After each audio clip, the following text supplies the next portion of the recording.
I've just pulled old Artie, my retired faithful model, out to practice a bit of painting skills, painting muscles.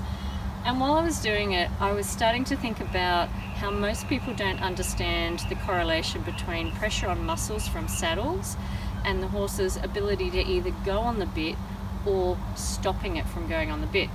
Because a lot of people know that a horse has to go forward from his hindquarters, and they use their reins to try and pull his head down, but it actually has less to do with that and more to do with the horse's ability to lift up through his core muscles, round his back, and bring his hind legs underneath. And I'm going to show you something so you can see what I mean.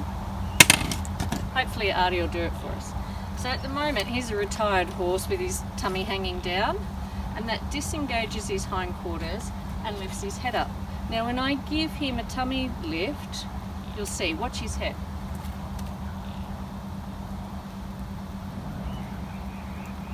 If you notice, his head got lower.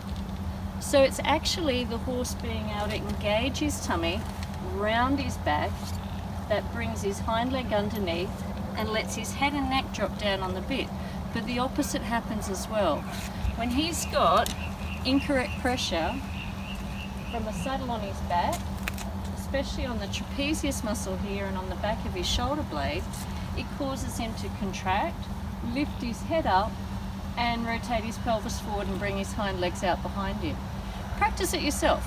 I want you to arch your back, try and put your head on the bit and bring a hind leg underneath you.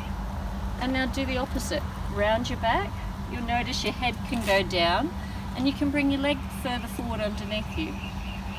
So we have to work out what's creating pressure on the horse's back, and that's part of our saddle fitting process.